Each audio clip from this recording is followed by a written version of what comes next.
Hello student, अपने YouTube channel Jayashree classes में आपका स्वागत है। आज की इस वीडियो पर हम अर्धवार्षिक परीक्षा 2023 का कक्षा 12वीं का इतिहास विषय का सेट बी के बारे में चर्चा करेंगे। और ये पेपर 100% रियल पेपर है। प्यारे बच्चों, यदि आपको 80 में से 80 पूरे नंबर चाहिए तो वीडियो के लास्ट तक बने रहना और चैनल को सब्सक्राइब कर लेना, बेल आइकन को प्रेस कर लेना और इस वीडियो को जितना हो सके अपने दोस्तों में शेयर करो ताकि उनके पास भी पहुंच पाए पेपर और वो भी तैयारी अच्छे से कर पाएं। ये पेपर दो पार्ट पर होने वाला है, पार्ट 1 और पार्ट 2। पार्ट 1 में पूरे ऑब्जेक्टिव क्वेश्चन कवर करेंगे और पूरे आंसर बताऊंगा। पार्ट 2 में पूरे प्रश्न क्रमांक 6 से प्रश्न क्रमांक 23 तक रहेगा। क्योंकि दो पार्ट में इसलिए बना रहा हूं बच्चों, क्योंकि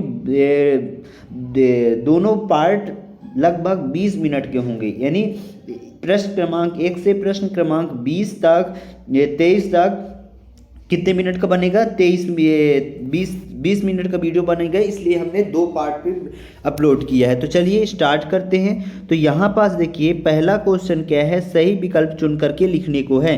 तो पहला क्वेश्चन क्या है, हड़प्पा सभ्यता काल था। तो हड़प्पा सभ्यता काल था 2600 ईसा पूर्व से 1900 ईसा पूर्व। कब से? 26 ईसा पूर्व से 1900 ईसा पूर्व तक। ठीक।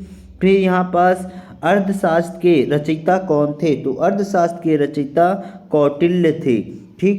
फिर अगला क्वेश्चन यहाँ पास देखिए, बौद्ध धर्म का विस्तारक सर्वाधिक किस शासन के काल में हुआ था? तो किस शासन काल में हुआ था? इसका आंसर क्या होगा? सम्राट अशोक। क्या होगा? सम्राट अशोक। ठीक। फिर बहुपति विवाह प्रणाली किसमें प्रचलित थी? तो किसमें प्रचलित थी? पांडवों में। ठीक। अधिकांश बौद्ध ग्रंथ किस भाषा में लिखे गए? तो किस भाषा में लिखे गए? पाली एवं संस्कृत में। किसमें? पाली और संस्कृत दोनों होगा। तो इसका मुझे समझ में नहीं आ रहा था अच्छे से, तो आप देख लीजिएगा, अच्छे से ढूंढ लीजिएगा। विजयनगर का सबसे महत्वपूर्ण विवरण किस यात्री ने दिया? तो किस यात्री ने दिया? निकोलो कोटी ने दिया था। ठीक ना। फिर यहाँ पास देखिए, खालिस्तान भी पूरा बताते जा रहा हूँ, आप पूरा अच्छे से लिखते जाइएगा। Travels in the Mughal Empire Khalistan की रचयिता है। तो किसकी रचयिता है? वर्नियर। किसकी? वर्नियर की।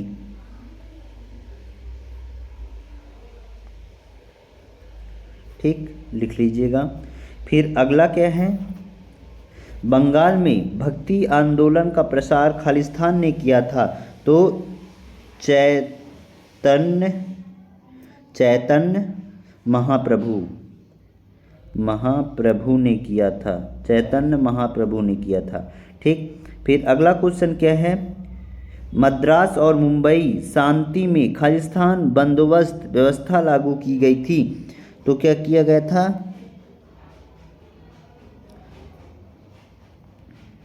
रैयतवाड़ी। ठीक। फिर पांचवी रिपोर्ट का मुख्य उद्देश्य खालिस्तान पर नियंत्रण था। तो जमींदारों।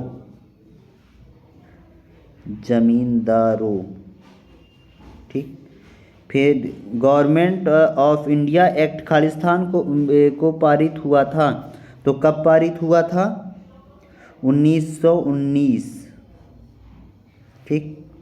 फिर भारतीय जनता खालिस्तान कानून को काला विधायक कहते थे। Royal act.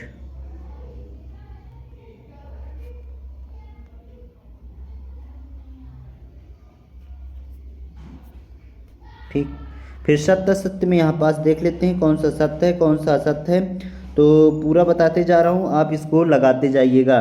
ठीक। तो यहाँ पास देखिए, सत्य सत्य में पहला क्या है? सत्य है। दूसरा आप ढूंढ लीजिएगा, मुझे समझ में नहीं आ रहा था। तीसरा यहाँ पास देखिए, तीसरा सत्य है। चौथा असत्य है। पांचवा भी असत्य है और छठा सत्य है। ठीक। फिर यहाँ पास सही जोड़ी देख लेते हैं। सही जोड़ी में बुक्का का होगा संगम वंश। ठीक। चाचर, चाचर का होगा व्यक्तिगत जमीन।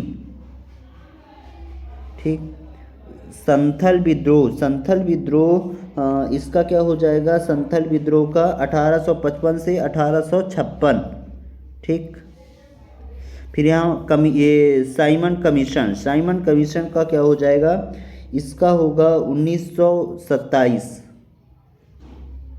फिर अधिनियम, रॉयल अधिनियम का क्या हो जाएगा 1919।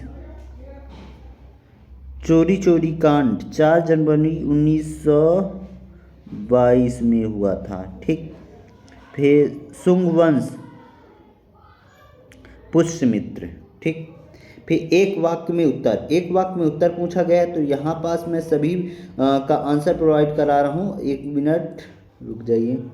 हाँ, तो यहाँ पास एक वाक्य में उत्तर में हो जाएगा मेगास्थनीज कौन था, तो मेगास्थनीज चंद्रगुप्त मौर्य के दरबार में आया हुआ यूनानी राजपूत था। कौन था, चंद्रगुप्त के दरबार में आया हुआ यूनानी राजदूत था। ठीक। फिर अगला क्या है, इंडिका नामक पुस्तक किसने लिखी थी, तो इंडिका नामक पुस्तक किसने लिखी थी, मेगास्थनी ने। ठीक, ये इसने मेगास्थनीज ने लिखी थी। ठीक। फिर मोहनजोदड़ो का अर्थ है मृतकों का टोला, क्या है, मृतकों का टोला। ठीक। फिर हड़प्पा सभ्यता के निवासियों का मुख्य व्यवसाय था, तो मुख्य व्यवसाय क्या था, कृषि था। ठीक। फिर धर्म ग्रंथों के अनुसार संस्कारों की संख्या कितनी होती है, 16। ठीक। विजयनगर में 2 प्रसिद्ध मंदिर कौन कौन से थे, तो विरूपक्ष और बिहुल। ठीक। फिर यहाँ पास देखिए 5वीं रिपोर्ट किसके द्वारा तैयार की गई थी, एक प्रवार समिति द्वारा, एक प्रवार समिति द्वारा। ठीक। तो इस प्रकार हमने पूरे ऑब्जेक्टिव के आंसर यहाँ पास आपको बता दिए हैं और सभी ऑब्जेक्टिव को आंसर आप अच्छे से लिख लीजिएगा, याद कर लीजिएगा। और यह पेपर बहुत ही मोस्ट होने वाला है आपकी अर्धवार्षिक से रिलेटेड, क्योंकि इसमें जितने भी क्वेश्चन आपको बताए हैं पूरे के पूरे क्वेश्चन तो नहीं कह सकता हूं, लेकिन हाँ 80% क्वेश्चन पूरे आएंगे, क्योंकि मैंने चेंजेस करके बदलाव करके इसमें थोड़े बहुत बदलाव किए हैं और ओरिजिनल पेपर का भी लिया है, वो सारी चीज़ें मिला करके ये पेपर बनाया हूँ। क्योंकि ओरिजिनल पेपर वायरल हो जाने के कारण बहुत ही प्रॉब्लम खड़ी हो जाती है, इसलिए मैंने इसमें एडिट किए हैं और यही सारे पेपर में क्वेश्चन आपको देखने को मिलेगा। तो सभी क्वेश्चनों को तैयार कर लेना और इस वीडियो को जितना हो सके अपने दोस्तों में शेयर करना, ताकि उनके पास पहुंच पाए और वो भी अपनी तैयारी कर सके। तो प्यारे बच्चों, मिलते हैं अगले पार्ट पर, तब तक लिए जय हिंद जय भारत। और इसका सेकंड पार्ट बहुत जल्द आने वाला है, उसको देखना मत भूलिएगा।